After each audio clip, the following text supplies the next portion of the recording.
Hello বন্ধুরা, আসসালামু আলাইকুম। আপনারা সবাই কেমন আছেন? আশা করি ভালো আছেন। তো আজকে এই গরমে আমি কি রান্না করলাম সেটা আপনাদের সাথে শেয়ার করব। আর রাতে আমার হাজব্যান্ড আসার পরে ওকে কি শরবত বানিয়ে খাওয়ালাম সেটাই আজকে আপনাদের দেখাবো। তো দুপুরের খাবারের জন্য আজকে আমি রান্না করলাম লতি ভাজি। আসলে চিংড়ি মাছ ছাড়া আজকে লতি ভাজি করছি, কখনো তো চিংড়ি মাছ ছাড়া খাইনি। তো আজকে আমি একটু ট্রাই করে দেখলাম কেমন লাগে। তো ভালোই লাগলো আজকে লতি ভাজিটা আমার কাছে।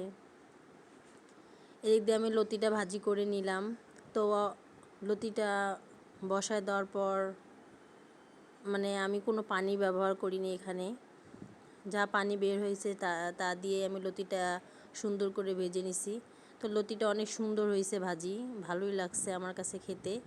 আপনারাও চাইলে একদিন ট্রাই করতে পারেন। আর এদিক দিয়ে আমার হাজব্যান্ড আজকে দুপুরে বলে গেছিলো যে ওর জন্য শরবত বানিয়ে রাখার জন্য। তো আমার আসলে মনে ছিল না। তো আসার পরে দুজনে একসাথেই বেলের শরবতটা বানায় নিলাম। তো আমার হাজব্যান্ড এখানে সব কিছু দিয়ে নিচ্ছিল, আর আমি এখানে বানাইছিলাম আর কি শরবতটা। তো ও দুষ্টুমি করতে করতে বলছিল যে ও নাকি কলাও দিয়ে দেবে শরবতে, তো কলাও দিয়ে দিল। তো আমরা অবশেষে কলা আর বেলের শরবতটা বানিয়ে নিলাম। আপনারা সবাই বলবেন কমেন্টে যে কেমন লাগলো। তো আজকে এই পর্যন্ত, আল্লাহ হাফেজ।